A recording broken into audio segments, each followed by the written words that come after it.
Okay, so yesterday we talked about the first wave of the Industrial Revolution. Uh, Please indicate why Great Britain. All right, obviously we talked about it already at the start of class, but why Great Britain? What made Great Britain the reason why this Industrial Revolution occurred there? So think about the geography, think about politics at the time, think about their economy. All right, there's many different factors that lead to Great Britain being the country where this first wave of the Industrial Revolution occurred. Maybe even think about past wars that we just talked about. Who's left standing on top? All right. Okay. So there you go. I'll let you guys work on this bell ringer and we'll move on, talk about more innovations of the time and expanding this industrial revolution.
Got up and flexed.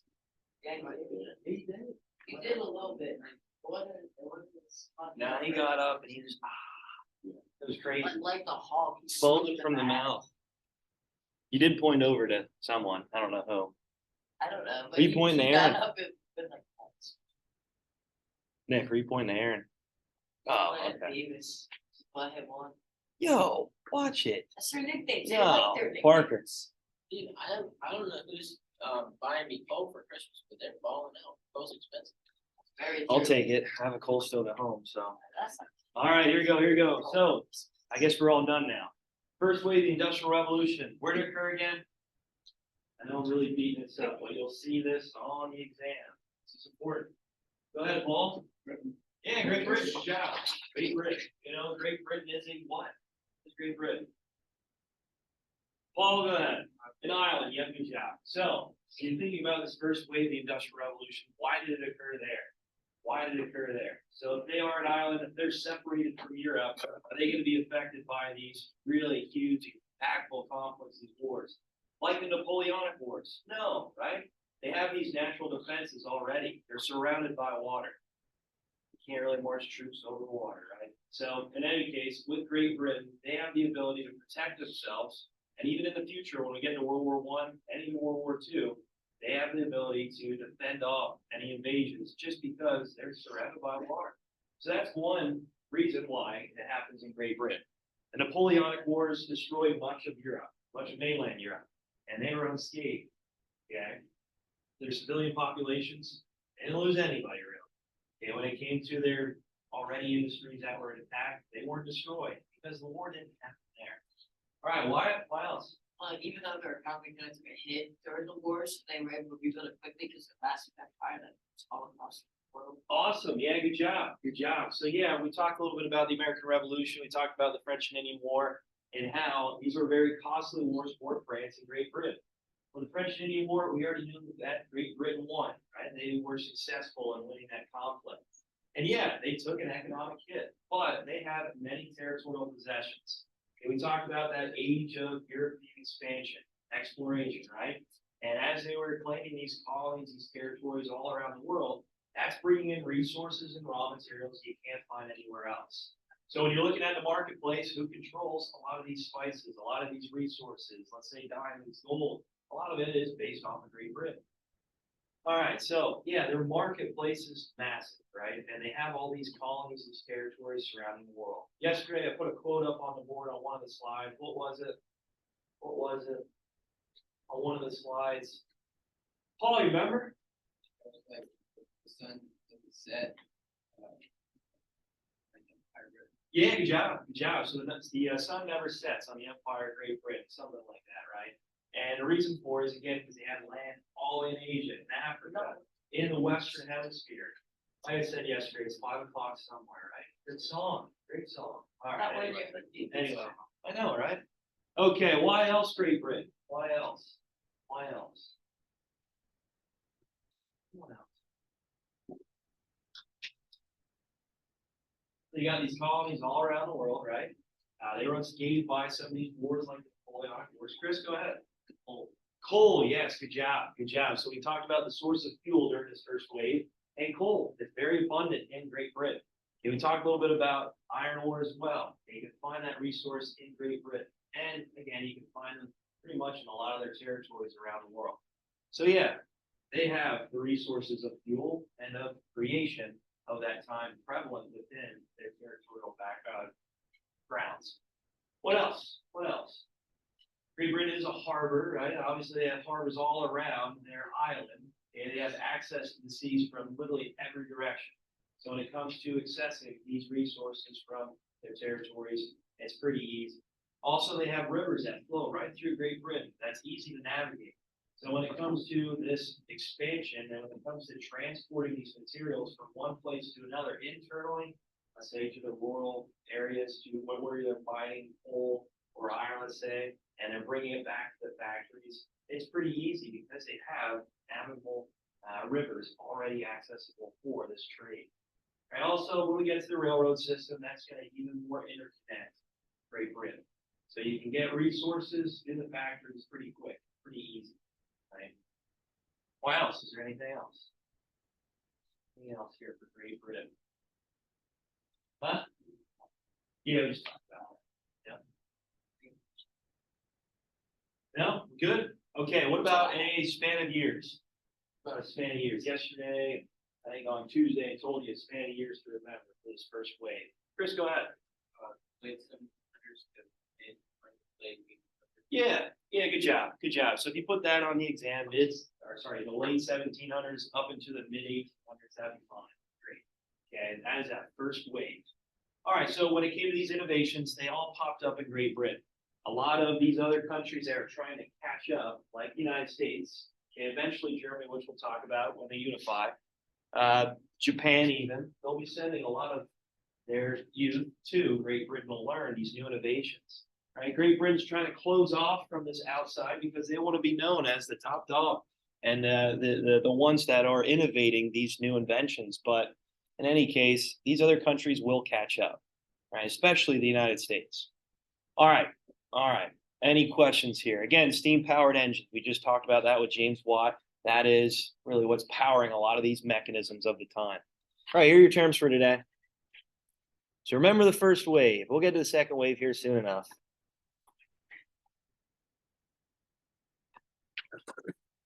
Yesterday we finished with assembly line, I believe, right? Okay. So you got Samuel Chrompton, George Stephenson, Robert Fulton, and Eli Whitney. So we'll talk about a few of these key innovators of the time and what they brought to the table during this industrial revolution. We'll talk about more probably tomorrow as we get closer to this second wave.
You guys need another minute?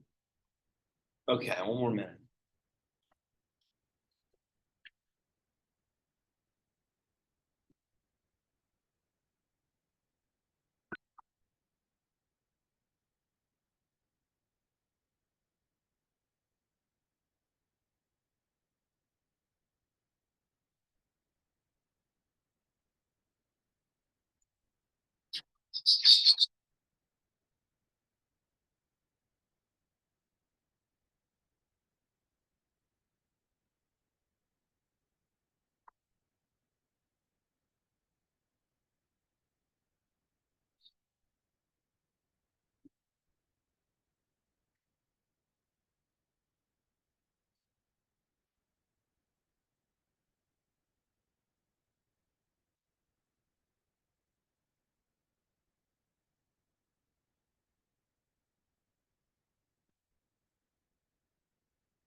All right, okay. So yesterday I told you with the first wave of the Industrial Revolution to remember 3 words. Easy way to remember why Great Britain. What was that again?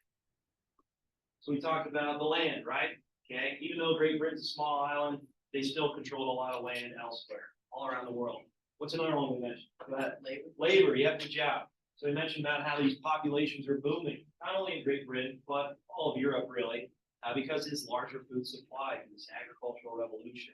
Also, they have numbers elsewhere because they're territorial possessions. When it comes to a war or conflict, we'll mention about a lot of these indigenous people will be put on the front lines to fight for Great Britain, even if they don't even know what the war's about. Pretty crazy to think about. And we also talked about what? Last one. Awesome. Capital, yep, good job. So with capitalism, I mentioned yesterday with these private investors, these wealthy individuals funding a lot of these overseas expansion. So then this frees up a little bit of the money for the government to fund what? What can Great Britain really build up to try to protect themselves even more and to protect their shipments all across the world? It's part of the military. Chris, their Navy, yep, good job. That propels them even more to become a dominant power. So when you hear of this age, the Industrial Revolution, please note this, it is known as this Victorian age, okay? And the reason for it is because of Queen Victoria, this is when this Industrial Revolution is happening. All right, we talked about the Elizabethan age already with this expansion, the age of exploration. Very similar here, but they call it the Victorian age because of imperialism and because of the Great Britain really being dominant of the time, being that #1 player in the world when it comes to their industries and their military. All right, Samuel Chrompton, what do we got? We got Samuel Chrompton. Go ahead, Wyatt. They use an English inventor and you mentioned.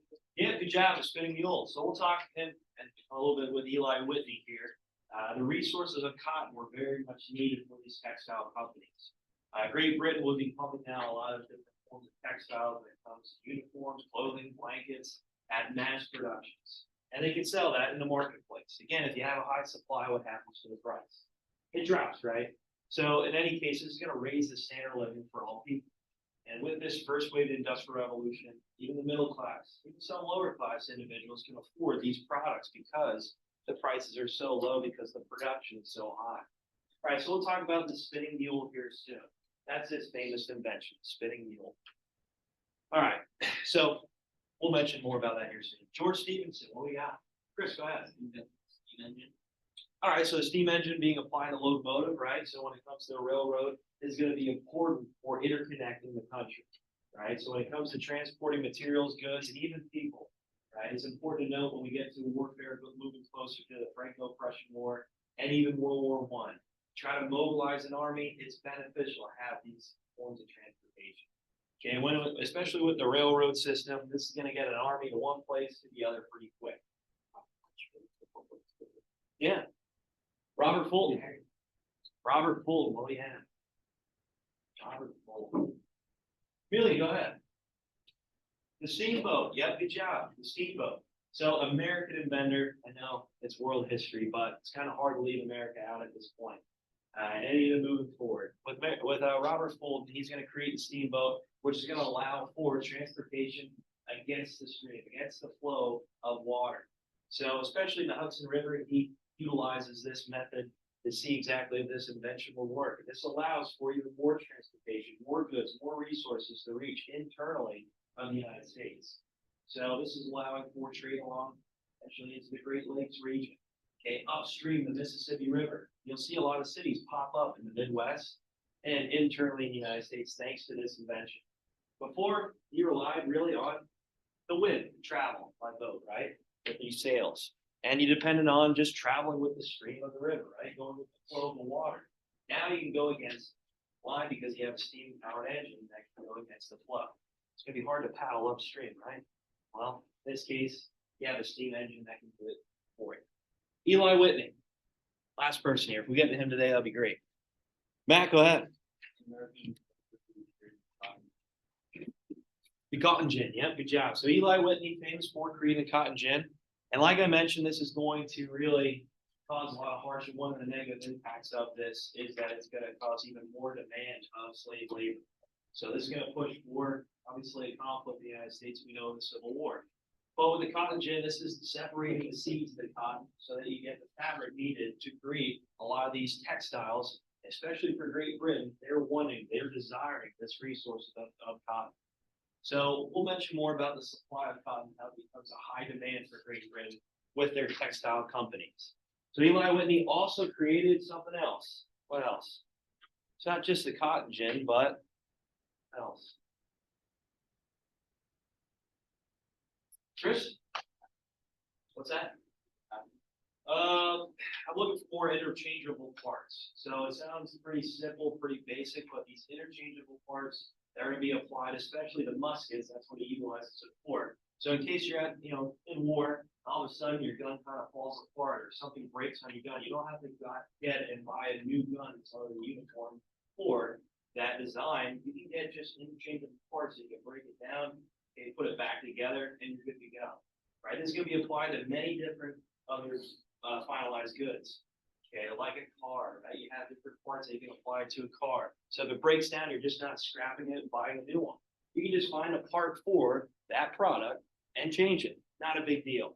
But at the time, this was groundbreaking, especially when it comes to weaponry, right? And if you're out in the battlegrounds and all of a sudden your gun jams up, well, you can just kind of break apart the gun, replace it with newer, improved parts, and continue to fight in the middle of the battle. Hold on one second. Yeah. Top out. Well, especially with the muzzle loader, right? It's like, hold on, wait a second. 2 minutes later. Okay, here we go. Ready to go. All right, here we go. Moving on. All right, so we talked about the textile companies yesterday, right? And how this was a huge money maker for Great Britain, how this is making them a huge profit and propelling them even more as the dominant power in the world. Like I said, with land, labor, and capital, especially capital, they have the ability to continue to grow and become more innovative and expanding their navy, expanding their military. Okay, like I mentioned, they're unscathed by these wars, the Napoleonic Wars, unlike these other European countries that are jam-packed together. Okay, for Great Britain, they can continue to rise as this dominant power since they have a lot of capital coming in. They have a lot of expansion when it comes to their economic means, military needs, and imperialism, which we'll mention here more towards the end of the chapter. All right, so when it comes to weaving these different types of cloth and when it comes to these textiles, right, there's many innovations and many new inventions that made this a little bit faster, more efficient. Before, you just had a bunch of women kind of getting together and sewing some fabrics together when it comes to cloth, when it comes to different types of blankets or uniform shirts, you name it. Now you can make this process a lot faster. Okay, I'm just going to roll through these until we get to the spinning mule, but this is kind of how it revolutionized, how it kind of progressed. Right there we have, again, you can kind of remove, let's say 10 people when it comes to weaving clothing, when it comes to sewing different types of fabrics together. With the flying shuttle, you're literally eliminating 10 people and making it more efficient, making it a lot faster to weave these different types of cloths together. Again, really embracing and really needing a lot of these resources like cotton. Okay, and that's why cotton was king for so long, especially in the southern states of the United States. All right, here's another one, the spinning jenny. So one person could spin 16 threads at once. Again, through this industrial revolution, we always find a way to make things a little bit better, a little bit more convenient. And again, when it comes to innovation, when it comes to efficiency, it's always nice when you have, especially in this case, water-powered, spinning jennies to help with the creation of some of these textiles and finalized goods. So in this case, again, you're eliminating the need for 16 women when you just work as one person. Okay, she's kind of using like a crank with the spinning jenny. You're cranking the threads together and utilizing it to create these products and goods. So again, becoming more efficient. It's like today with these cell phones or these, I don't know, gaming systems. They always get better and better, it seems. I don't know, kind of. Anybody have an Oculus in here? Oh, that'd be cool to have one. Really? Oh, all right, water frame. Okay, this was a water-powered spinner. Okay, so again, utilizing hydropower and creating a lot of different cloths and textiles. Again, becoming more efficient, more effective. Okay, as this industrial revolution is moving forward. And they're utilizing, again, with Great Britain, they have a lot of rivers and waterfronts, allowing for this water-powered factories to occur in these textile companies. Just use the resources to your benefit. And like I mentioned with coal, that's very prevalent in Great Britain as well. All right, so this is one I was really focusing on with Samuel Chrompton. Okay, this is the spinning mule. So this is 1,000 threads that you can utilize to help create more textiles and create more different products when it comes to cloth and different fabrics. So again, like blankets, like uniforms, shirts, shorts, you name it, right? It's really endless. And again, this is making it a lot more efficient for Great Britain to make a lot of money off of it. A lot of these textile companies and factories, again, are focused on the waterfronts so that they can utilize the power of literally the water flow to really power these engines, and in this case, the spinning mule. Okay, really, you can have one person just monitoring the spinning mule, making sure that the threads are not binding up, or if they're not, if let's say a thread is running out of string, you can just kind of put it back on and continue the process. So this is eliminating the workers needed. And what is that doing for the business owner? Making them more money, right? You don't have to pay these people anymore, as some of these mechanisms, these new innovations are allowing you to just utilize cheaper labor and less people. So when it comes to this capitalist system, making a big buck obviously is the goal. And if you can eliminate some of these workers, that's for the best for these businessmen. Okay, and with these new innovations, that's allowing for this to occur. As you can see, it's not a factory filled with, let's say, 40, 50 women sewing cloths together. Okay, now you can utilize a new invention like the spinning mule to process this and to make fabrics a little bit easier. Again, relying heavily on cotton. So like I mentioned, make sure you guys make that connection. Next year when you take Mr. Henninger, he's going to talk quite a bit about that leading up to the Civil War and how Great Britain is really the one needing this resource, needing this for their textile companies. All right, so with factories, like I mentioned, they're focused on these waterfronts, okay? And the reason for it, again, they can utilize the power of the flow of the water, okay, with a spinning wheel that is immersed in the water. that's allowing to power these machines like the spinning mule. Also, when it comes to transportation, it's nice to be beside a river that you can transport these materials pretty quick, easy, and efficient. Or, I don't know, at a harbor side, so that you can extract, or you can make these products and transport them literally all around the world. For Great Britain, they're the ones that are really profiting heavily off of this as they're selling to these other European countries, the United States, and many of their colonies that they control all around the world. So they are making a huge sum of capital just on their expansion alone, just because of their production alone. All right, so with mass production, okay, it's important to note with this mass production, the assembly line will eventually be applied to this, right? I know Henry Ford's the one that kind of coins this, and he's really one that makes it more efficient in the early 1900s in the United States, but this will be applied to all businesses, all factories, not just the automobile business and industry. So this is going to really revolutionize the way that products are made, making it more efficient, adding more to the supply. And again, with the higher supply comes what? What does the price do? Parker, it goes down, right? It goes down. So making it more affordable for people to purchase these items. So we'll talk about some of the negative impacts here soon enough about this industrial age and how people were working really long hours, 6 days a week. It's pretty crazy. All right, so again, here's kind of what this would look like, these textile companies early on. They'd utilize the flow of the water as it's spinning in a wheel and powering a lot of these textile mechanisms, these new innovations, these inventions that are being applied to the textile companies. So the spinning mule, for example, would be powered by water. Okay, some of them, if they're not focused on a waterfront, they will be powered by steam engines. Okay, but in any case, why not utilize the source of water to your advantage and use the force of the water to power some of these mechanisms? It's very efficient, especially for the time. And what a great way to transport these materials. You're right next to a river, right? You're right next to a waterfront where you can push it down the line and be sold in a marketplace. All right, so here's just a picture of assembly line. Again, kind of focusing on one person, one particular job. As the car is moving down the line, you can place these items on, no problem. Again, this is more towards the 1900s, but in any case, this assembly line will be applied to all factories, all means of production, not just automobiles. All right, so with transportation, I only got 2 more slides here, I promise.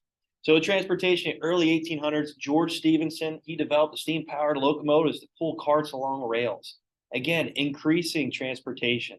The goal is, well, if you can get these resources and these materials to the marketplace faster, more efficient, that's the ultimate goal, right? That's going to make you even more money, okay? Like I said before, with horse-drawn carriages and wagons, well, that's going to take a long time, and you're limited to what resources you can actually carry. But if you can interconnect the country like Great Britain does with its railroad system, you can get these products to the marketplace a lot faster. All these crops, these resources to the marketplace faster, okay? Even to the factories to make these finalized goods. Also, if there is ever an invasion, you can mobilize an army pretty quick, right? There's a lot of pros, there's a lot of advantages to this means of transportation, especially when it comes to the railroad system, when it comes to the steam-powered engine that's powering these locomotives. And this is going to change the game forever. Still trains around today.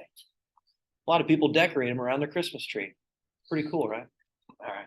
So anyway, here's a good look of what this looked like in the mid-1800s with these railroad systems interconnecting Great Britain. Again, you can get to, let's say, iron, you can get to coal, you can get to a lot of the resources that are planted out into the farm fields and bring it to the factories to make a finalized product out of it. Obviously, you need to get it to the waterfronts then, right, for them to be shipped to the rest of the world, to Europe, to the United States, and make a big buck off of it. So there you go, the transportation railroad system. All right, here we go, last one here. Robert Fulton, 1807, okay, he's the one that created the first steamboat. And again, traveling against the flow of water. You can access many new parts, many internal parts of the country, especially flowing along the Mississippi River to access trade, to access materials, resources, and bringing out to make a big buck. So now you don't have to rely on the flow of water. Now you don't have to rely on wind to push your sails and push your boat in the right direction. Now you can use a steam-powered engine like a steamboat here to travel against the flow of water and to access materials and resources pretty efficient. It will later lead to creation of canals, which will connect many of these areas throughout the country pretty easy. The United States goes through a lot of means of canal building. They're pretty much like man-made, makeshift rivers and waterfronts. All right, okay. So make sure you guys remember those key innovators. I didn't get to Eli Whitney, but we'll talk about him more tomorrow.